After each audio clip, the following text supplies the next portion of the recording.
Hello everyone, today we are going to solve question number 4.7 from Fundamental of Electric Circuit by Alexandra and Zedico.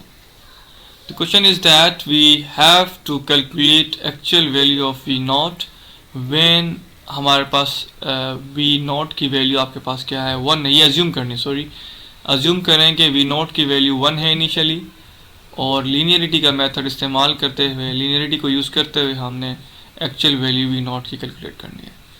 तो इसके लिए मैं सबसे पहले यहाँ पर KCL का इस्तेमाल करूँगा, किरचॉफ करंट लॉ। और किरचॉफ करंट लॉ हमेशा नोड पर इस्तेमाल होता है, नोड पर यूज़ होता है। तो उसमें सबसे पहले हमें नोड्स को आइडेंटिफाई करना। तो यहाँ पर एक नोड हमारे पास बनती है जिसको मैंने V1 का नाम दे दिया। और जब KCL का इस्तेमाल होता है तो हमें करंट की मार्किंग की जाती है, इंटरिंग और लीविंग करंट की मार्किंग की जाती है, क्योंकि किरचॉफ करंट लॉ कहता ही ये है sum of all entering and leaving currents are equals to zero. तो वो तभी होगा जब इंटरिंग और लिविंग करंट की हम मार्किंग कर लेंगे। तो हम कहते हैं कि यहाँ से एक करंट जो कि यहाँ पे इन हो रहा है जिसको हमने I3 का नाम दे दिया, और यहाँ से जो करंट एक लीव कर रहा है जिसको हमने I1 का नाम दे दिया, और आपके पास ये करंट आपके पास यहाँ से लीव हो रहा है वी नोट से लेके ग्राउंड की तरफ जा रहा है। ये आपका रेफरेंस। तो हमने कहा यहाँ पर I2 का नाम दे दिया। ठीक है जनाब, हमें अभी करना क्या है, हमें कहा गया है कि V naught is equals to आपके पास 1 वोल्ट है। अगर ये V नोट है तो यहाँ से जो करंट फ्लो कर रहा है वो I नोट है। हमने कहा कि I1 is equals to I naught के बराबर है। तो चलें देखते हैं। तो I1 क्या है बेसिकली, तो वो पता चल जाएगा इस रेजिस्टर की वजह से। We know that ohm's law कहता है V is equals to IR, I is equals to V naught upon R, ये I नोट है। ओम्स लॉ सिंपल इस्तेमाल किया मैंने, I naught is equals to V naught हमारे पास यहाँ पे कहा गया है कि 1 है इनिशियली, हमने इसको 1 कंसिडर किया और आपके पास 2 ओम के साथ डिवाइड हो रहा है, देन इक्वल्स टू हमारे पास 0.5 एम्पियर आ जाता है क्या, यहाँ पर जो करंट फ्लो कर रहा है ये करंट। ठीक है जनाब, ये हमें पता चल गया। तो आगे चलते हैं। तो हमें V1 भी पता चल जाएगा क्योंकि यहाँ पर जो वोल्टेज होगा वो इन दोनों रेजिस्टर्स के अक्रॉस होगा, क्योंकि ये दोनों आपस में सीरीज़ में है। तो सीरीज़ में हम इसको सॉल्व करेंगे। तो सिंपल सी बिल्कुल वैसा ही हमने कहा कि V is equals to IR का दोबारा फार्मूला इस्तेमाल किया। इन दोनों को अगर सीरीज़ में सॉल्व करेंगे रेजिस्टेंस को तो आपके पास 6 ओम आ जाता है। हमें I पता है, जो कि हमें पता है यहाँ से I1 फ्लो कर रहा है, सीरीज़ में करंट सेम रहता है जो कि हमारे पास 0.5 एम्पियर है, जो कि अभी हमने कैलकुलेट किया। देन V1 हमारे पास आ जाएगा इज इक्वल्स टू I आपके पास है 0.5 एंड रेजिस्टेंस आपके पास 6 है। देखें 4 + 2 हमारे पास 6 ओम का रेजिस्टेंस आता है। हमने इनको और इनको हमने सम किया है क्योंकि सीरीज़ में सॉल्व किया है, सीरीज़ में सम होते हैं। Then V is equals to आपके पास आता है 3 वोल्ट V1। हमें V1 पता चल गया, हमें यहाँ पर VS कैलकुलेट करना है, VS डैश यानी कि सोर्स वोल्टेज कैलकुलेट करना है।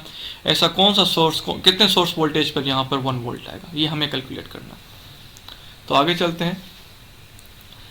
तो I2 की हमें बात करें तो यह I2 यहाँ से इस तरफ ग्राउंड की तरफ फ्लो कर रहा है, तो वो आपके पास I2 इज इक्वल्स टू आपके पास आ जाता है V1 अपॉन 3 ओम। तो I2 की अगर मैं बात करूँ तो हमारे पास V1 पता है, हमने अभी रिसेंटली कैलकुलेट किया, डिनोमिनेटर में आपके पास 3, देन हमारे पास आ जाता है 1 एम्पेयर। ठीक है जनाब, आपके पास I2 1 एम्पेयर आ गया।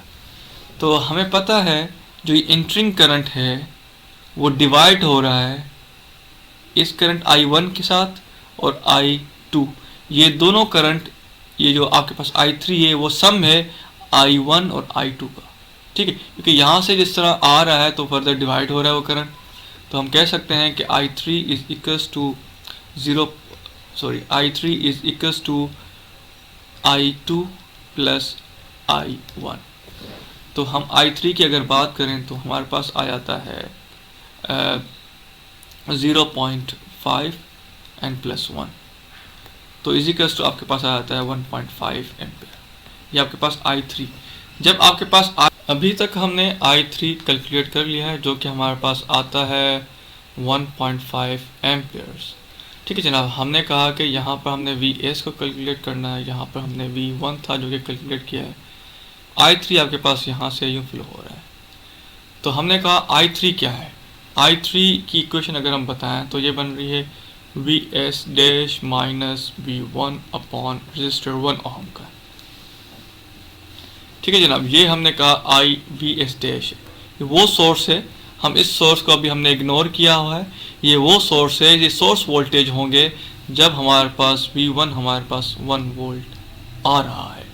तो जब हम इसको सॉल्व करेंगे, क्योंकि हमें VS कैलकुलेट करना है, तो सिंपल हमने इस इक्वेशन को थोड़ा रिफ्रेश किया तो हमारे पास VS dash is equals to हमारे पास आता है I3 प्लस V1।